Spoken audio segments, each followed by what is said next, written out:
Hey, what's up? I'm Strange Girl. I'm an alt pop singer-songwriter from Dallas, Texas, and I've got my first single from my new album, Thank You to Everyone I Have Loved, coming out on Friday, March 1st. Very exciting, just 2 days away. Thank You to Everyone I've Loved is a concept album. Can you tell me a little bit more about the story? Yeah. The concept revolves around a high school sweetheart couple who goes to prom, ends up getting pregnant, and they decide to get married. Unfortunately, she loses the baby, and the groom has trouble dealing with that traumatic event to the point where he burns their house down with himself inside. And that is the climax of the story, and the bride is sort of left to move on and begin her life anew. Some heavy subject matter. How did you come up with the story behind it?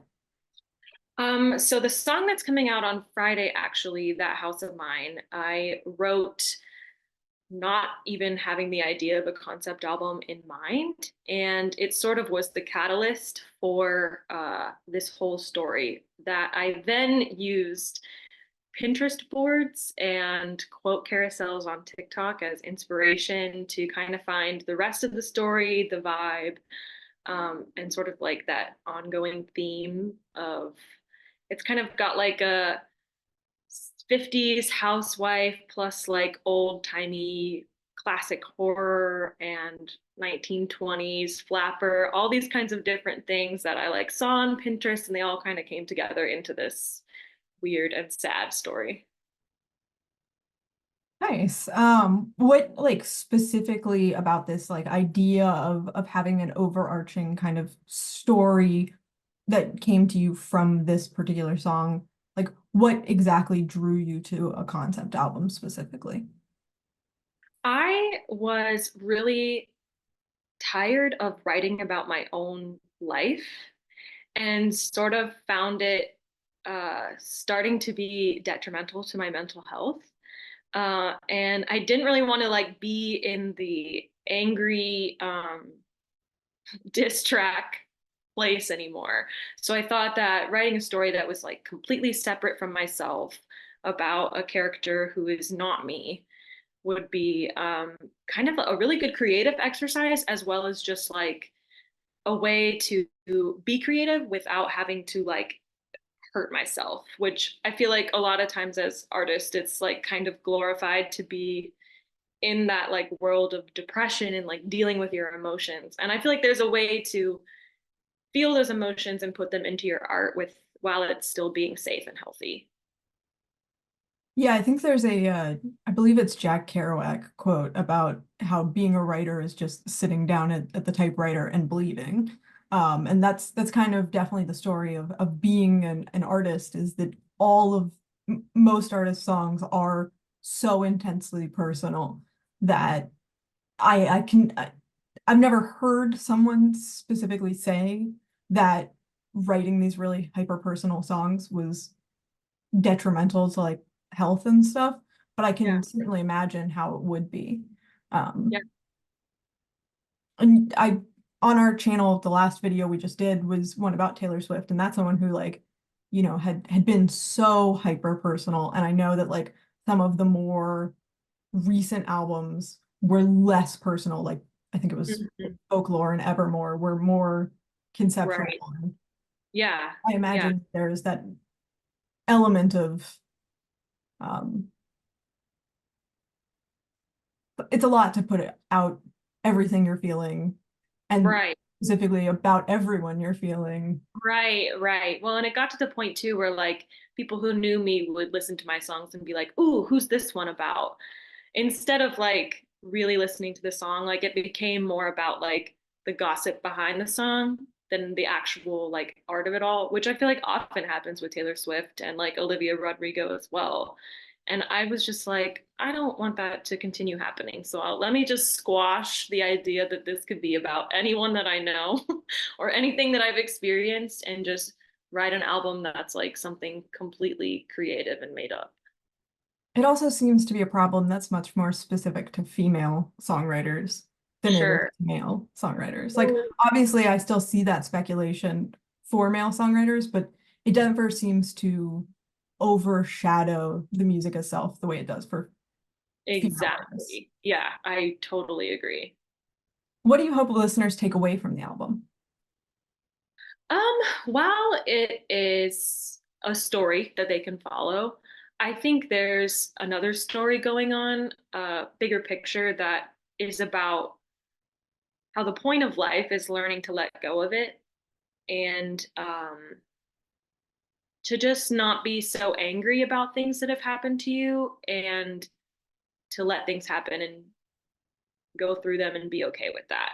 And I think that is like the main message of the album that I want people to take away from listening to it, especially this song that's coming out on Friday is kind of the core idea. Like the main lyric in the song is, I can't save you, I can only love you right. And it's just the idea of you can't let things get to you so much. You can only do your best. And that's something that you can be proud of at the end of the day. Yeah, totally. Um, so you just touched on That House of Mine, which is the lead single from this album. Can you tell the viewers a little bit more about where it fits into the story? Yeah, it's actually the climax of the story. It's the second to last song on the album, and it comes after what will be the second single from the album called Love and Violence, which is this big 80s pop hit. And so it's really contrasting to like the experimental nature and slowness of this song that's coming out on Friday. And it comes as like a shock and surprise when you listen to the album through. Um, yeah, so it's the biggest moment of the story while also sort of being like the most calm and tame song on the album, which is really interesting. So considering that it is the climax of the story and considering it's one of the calmer songs on the album, what made you decide to have it be the lead single? To be honest, I was just really proud of it. I think I've said the most while saying the least with the lyrics. You know, they're not flowery. Um, Sometimes in my songwriting, I tend to want to just say a lot and make sure the message gets across by saying more. And I think I really held back in this song and chose the right words as opposed to saying any. And I'm really proud of that. And also, this is the first song that I have completely solo produced. And usually I work with one of my friends who's an amazing producer, and we do everything together 50-50. And we really collaborate. And this was kind of one where I was the lead producer on it. And then he kind of just came in and did some tweaks and things like that. So I'm really proud of that on my producing journey, which only started like maybe 2 years ago, 3 years ago now. Um, so that just being really proud of it was what made me want it to be first and kind of like the new debut of this new era of Strange Girl. But also, I think it's just a really cool song. And like, I'm really inspired by artists that make like even semi experimental music, just like anything that's new and different, like Dijon or Ethel Kane or people like that who are kind of just like doing whatever they want, like no rules or anything like that. And so I was really inspired by them in making this one too, because there's not really any like classic elements to this song. It just kind of is what it is. So I'm excited about it. I hope people like it. I like it, so I Thanks. think other people will as well. Um, what made you decide to produce it yourself versus having this more collaborative approach like you've said you've had previously? Yeah, I think it was just one of those things where I made this song in like 3 hours one night, and it was just kind of like that thing you get into where it just pours out of you, and you're like, I know exactly what this song needs to be, and here it is. I'm gonna do it all. So like even the vocal take that we used in this song and the one that everyone will hear is actually the first and only take of the song that was ever done, and it's because it's from the original 3 hour session upstairs in my house.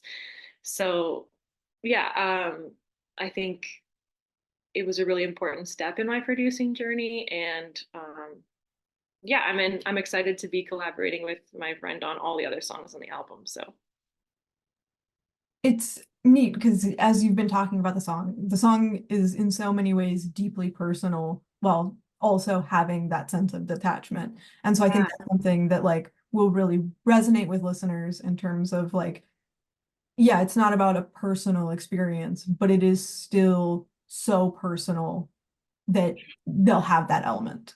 Right, right, exactly. So in the past, I know you and I have kind of discussed that Strange Girl is almost a bit of a concept persona as well, and you mentioned a new era of it. Can you give our viewers a bit more insight into that? Yeah, so I created Strange Girl because I wanted my own life to be separate, which I guess is kind of like a theme. I wanted my own life to be separate from my music career.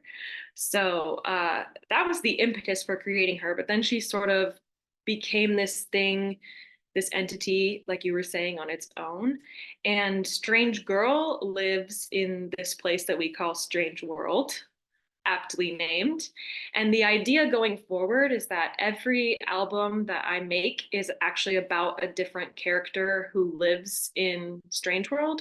So, for example, Thank You to Everyone I Have Loved revolves around the bride, part of the bride and groom. And then going forward, we'll see who else we encounter in this universe.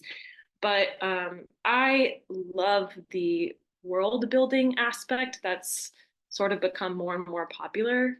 I guess it's always been a thing though, because like when we really think about it, like Prince was world building and people that came before him were world building. And then we got Lady Gaga, who's like the queen of this era of world building. And I just think that's really cool that it's become more and more popular. And I wanted to be able to contribute my own world to that thing.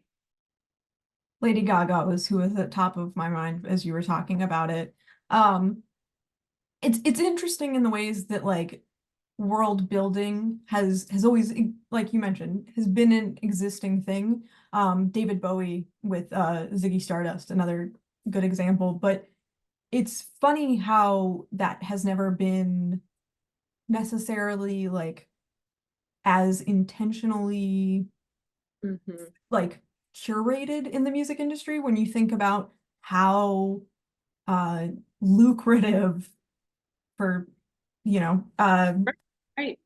in full plainness it is in other things. You think about um all of these different IP that Harry Potter or Mhm. whatever it may be, where you start out with one medium, but then it becomes movies, it becomes video games, it becomes Harry Potter world, etc. And so it's interesting that music hasn't embraced that as fully, at least from a commercial aspect, when you think about how much both creatively and commercially there is for an artist there.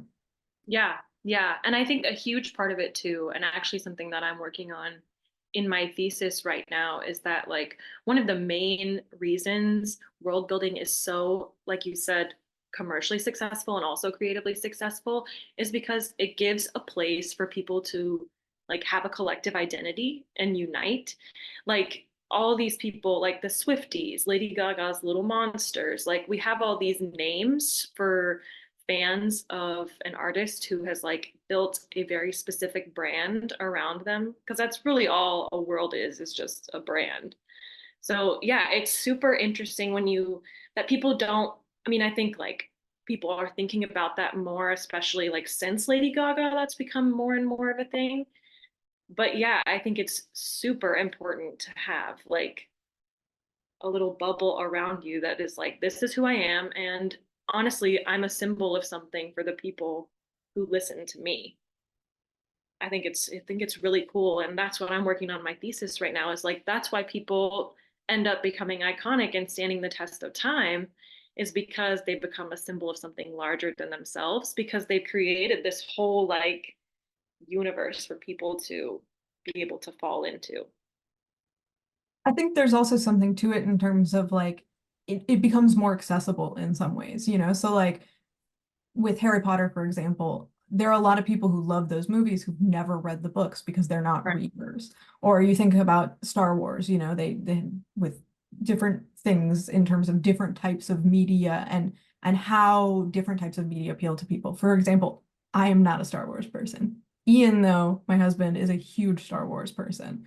And the only real medium that ever got me to be able to enjoy it with him was the Star Wars Jedi Fallen Order video game, because I love Oh video yeah, yeah, yeah. games. Uh-huh. And the story in that one captured me, and the medium captured me. And so like I still can't really do the movies or the TV shows as much, but that allowed me to participate in something with him a bit.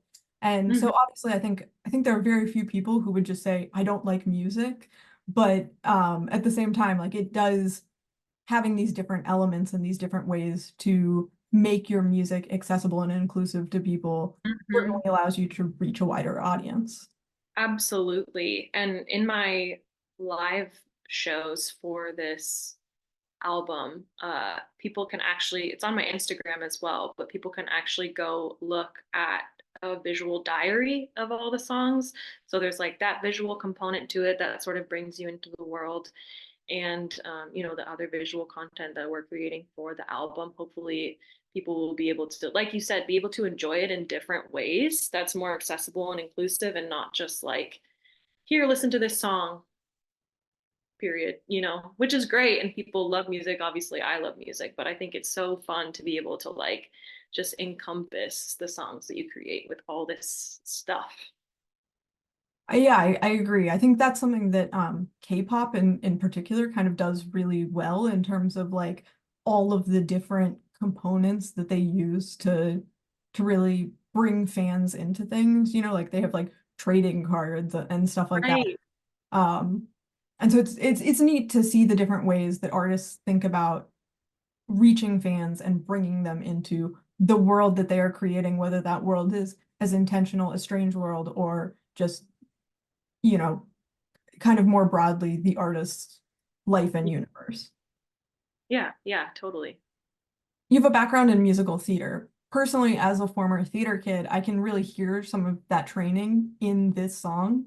But how do you think it affects your music and the way you think about songwriting? Oh, I mean, in every way, yeah. My undergrad is in musical theater, and I spent a long time in that world after I graduated before sort of moving into the music industry and starting at Berkeley. But yeah, I think it's the theatricality of Strange Girl is obviously very clear that it's, sort of camp in a way, and loud and vibrant. But I think what you said about the storytelling, like definitely in songwriting, I've always had sort of like tendency to go with a very intense narrative in songs and want to tell a story as opposed to just writing a song that is catchy, which can be great, but that's just not really my thing. So I think theater has definitely helped me in understanding how to create a story and how to put that out into a world in a way that people understand and can enjoy. So yeah, I mean, I don't do theater much anymore, but I do still really love it. And I think I love to hear that it shows in my music still, because I think that's also really sweet that like that part of me is still influencing this next chapter. Yeah, there's something in the way that you project your voice on the song that like as a theater kid I was like, that's coming from the diaphragm right there. Like I Right. can Like she knows Sally Bowles. Yeah, yeah. totally. Totally. Yeah, I think too, like it's so interesting, like just from a singer's perspective, like I spent so long doing musical theater, and the way that your voice does change in different venues, like the way that I'm in a party band, and the way that I sing there is very different than the way that I sing as Strange Girl, than the way that I sing as a theater artist. So it's super interesting. Yeah, and I think, also like in in terms of our conversation that we just had about world building and stuff, I think that also probably in a lot of ways comes from a theater background in terms of like your intentionality of building that world in a way that like someone without the theater background might not be as intentional about. Because in some ways, you have created a musical here. You know, you have a complete Mhm. story that this music tells, and it's a very intentional story. And you know, it almost is like a musical, you know, you could. Totally. Totally. Yeah. I performed the album at like a theatrical venue a couple months ago, and it was the audience was a lot of theater people. And one of my friends was like, this should be a musical. Like you should make this a musical. And I was like, oh, here we go. Here we go. Now I gotta make this a musical. But it's really true. Like it honestly is like um, a little mini Alice by Heart, you know? So Yeah, yeah, it's neat. It's really cool. thanks. Um, and then on a totally different topic at this point. In our Q&A that we did last year, you mentioned that your favorite song you've written is called Ethan Craft. If you're listening, I love you. Do you have any plans to release that song at some point in the future? Actually, no. I play it at every single live show that I do, though. So if you ever want to hear it, I guess you just have to come see me live. It is the thing about it is it's so much more fun to play it when people are there with you because if you are our age or around there, you will get every single tiny little joke that's in this song. There are so many Disney deep cuts that people like pick up on and enjoy. So yeah, I don't have any plans to record, but I do play it every single time I play live. So Maybe it needs a live version then. You release it as a that's true. live That's recording. true. Okay, I'll think about that. Maybe one of the characters in the Strange World is a big Disney Channel fan as well. That's true. Well, I'm trying to do like every album will be sort of a different genre as well. So this is alt pop, and then the next one we're planning to do is rock. So maybe I'll have to get to like a singer-songwriter eventually, and then she'll be in there. Yeah, or pop, straight pop with the Disney knees. I've seen a lot of videos of Yes, we'll people do a doing kind of cover a of La Disney. La Land by Demi Lovato. Absolutely. Yeah. So you mentioned the next one that you have planned is rock. Do you have a character and thoughts on storyline? Anything that you can share? If not too soon to share, no I worries. don't have I don't have a storyline yet. We've just started sort of devising it as thank you to everyone I've loved is coming not to a close, but we're starting to get to the point of letting the baby go.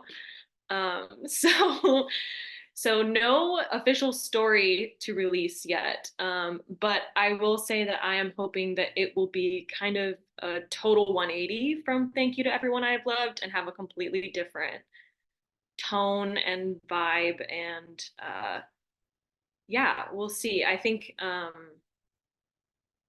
that's all I have to say about that at this moment. Those were my questions that I had pre-planned.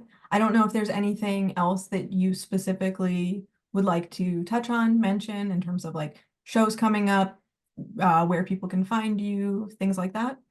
So on Instagram, I'm at Strange Girl Music. I post most of my stuff there. I'm also on TikTok, although I'm not as active as I used to be, because here's some Devin, aside from Strange Girl lore, is that I used to have a musical theater TikTok that was popular during the pandemic. And so now I'm trying to erase that memory and start anew as Strange Girl. So pending the TikTok, but you can find me at Strange Girl Music on Instagram, and then I'm on Spotify, Apple Music, YouTube, Amazon, anywhere you get your music. Come and follow me. We'll have a great time. Awesome. And any shows coming up?